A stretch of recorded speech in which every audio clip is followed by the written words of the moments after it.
তোমার চারপাশে সব নিঃশব্দ, তোমার নিঃশ্বাস তীব্র, তোমার পায়ের নিচে রক্তাক্ত মৃতদেহ, আর সামনে একজন মানুষ দাঁড়িয়ে আছে। না, সে মানুষ নয়, সে একটা ছাইয়া, একটা অভিশাপ।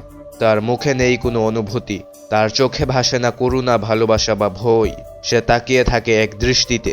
সে ছিল অনাথ, দরিদ্র ও সামাজিক, তবে তার ভেতরে জন্ম ছিল একটা আগুন, একটা অদ্ভুত রাগ, নিজেকে প্রমাণ করার তৃষ্ণা।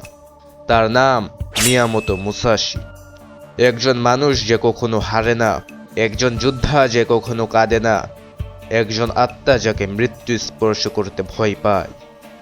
কিন্তু মুসাশির জীবন একটা সম্পূর্ণ যুদ্ধ, একটা ভয়ঙ্কর যাত্রা, যেখানে বন্ধুত্ব ছিল না, ভালোবাসা ছিল না, ছিল শুধু তলোয়ার আর মৃত্যু। 1584 সালের এক ঠান্ডা সকালে হেরিমা প্রদেশে জন্ম নেয় এক অনাথ শিশু। তার নাম বেনুসুকে। হ্যাঁ, মুসাশি নয়, তখন সে বেনুসুকে। তার বাবা ছিল একজন প্রাক্তন সামুরাই, শিনমেন মুনিসাই, একজন দক্ষ তলোয়ারবাজ কিন্তু নিষ্ঠুর। তিনি কখনো সন্তানকে আদর করেননি। তাকে দেখতেন কেবল একটি জিনিস হিসেবে, একটি ভবিষ্যৎ অস্ত্র।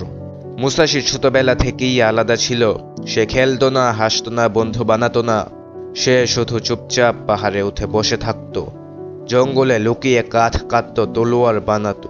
9 বছর বয়সে তার মা মারা যায়, 10 বছর বয়সে বাবাও চলে যায়, এবং 11 বছর বয়সে সে একা হয়ে পড়ে এক নিষ্ঠুর পৃথিবীর বিরুদ্ধে।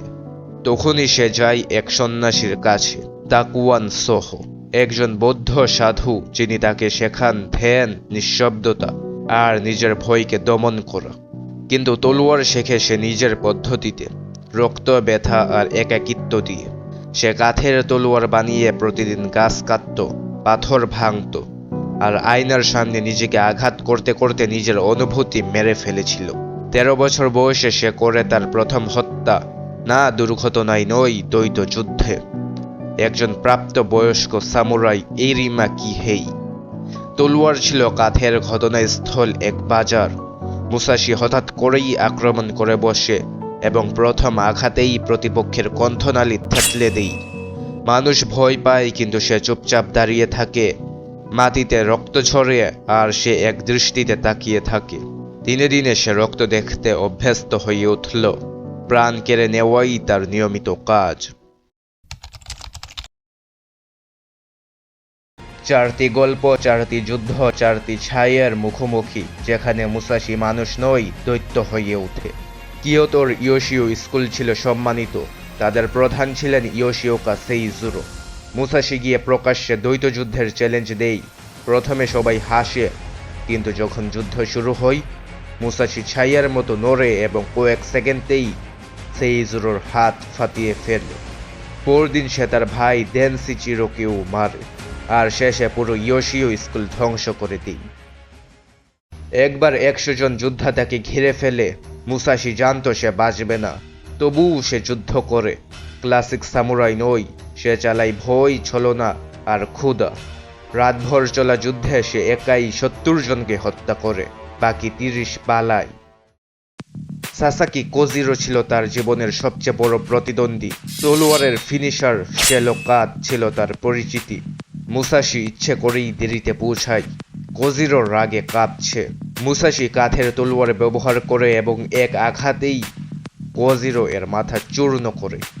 এই যুদ্ধ শেষে মুসাশি আর আগের মতো ছিল না। সীমানে দুর্গে একবার এক গুপ্ত ঘাতককে হত্যা করতে হয়।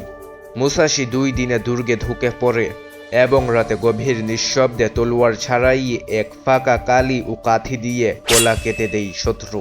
তাকে বলা শুরু হয় the ghost of the battle field.